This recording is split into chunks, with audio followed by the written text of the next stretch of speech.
Hi welcome to yoyo TV. సార్వత్రిక ఎన్నికలకు ముందు ప్రచారంలో భాగంగా ఇచ్చిన హామీలను అమలు చేసేందుకు తెలుగుదేశం, జనసేన, బీజేపీ కూటమి ప్రభుత్వం ఒక్కొక్క అడుగు వేస్తోంది.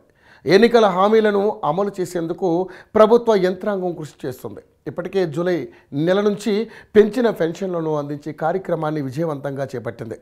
మరోవైపు ఇటీవలే ఉచిత ఇసుక విధానాన్ని కూడా ప్రవేశపెట్టింది. ఇక చంద్రబాబు గెలిచినప్పటి నుంచి ఆంధ్రప్రదేశ్లోని మహిళలు ఎదురు చూస్తున్న ఉచిత బస్సు ప్రయాణ పథకాన్ని ప్రవేశపెట్టేందుకు ప్రభుత్వం చర్యలు తీసుకుంటుంది. ఈ నేపథ్యంలోనే మహిళలకు ఉచిత బస్సు పథకాన్ని అమలు చేసేందుకు దాదాపుగా ముహూర్తం ఖరారు అయినట్లే తెలుస్తోంది. దీనిపై అధికారిక ప్రకటన ఒక్కటే వెలువడాల్సి ఉందని సమాచారం.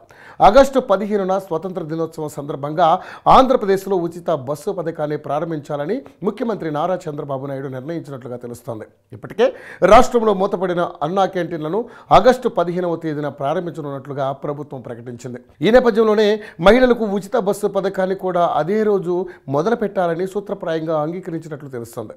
ఈ క్రమంలోనే పథకం అమలుకు సంబంధించిన తుది కసరత్తు చేస్తున్నట్లుగా సమాచారం. ఈ నెల 16న జరగనున్న మంత్రివర్గ సమావేశంలో ఈ పథకం అమలుకు నిర్ణయం తీసుకునే అవకాశాలు కనిపిస్తున్నాయి.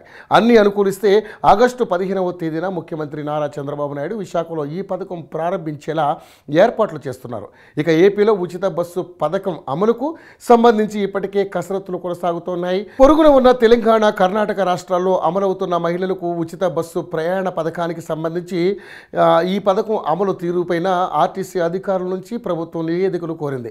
నిత్యం ఎంతమంది మహిళలు బస్సులో ప్రయాణం చేస్తున్నారు, ఈ పథకం అమలు చేస్తే ప్రభుత్వ ఖజానాపై ఎంత మేర భారం పడుతుంది, ఈ ఉచిత బస్సు అమలుతో ఎలాంటి సమస్యలు తలెత్తుతున్నాయి, ఆర్థికంగా తీసుకోవాల్సిన చర్యలపైన పూర్తి స్థాయిలో అధికారులు నివేదికలు సిద్ధం చేశారు. ఇక ఏ కేటగిరీ బస్సులో మహిళలకు ఈ ఉచిత ప్రయాణాన్ని కల్పించాలనే దానిపైన అధికారులు తుది కసరత్తు చేస్తున్నారు.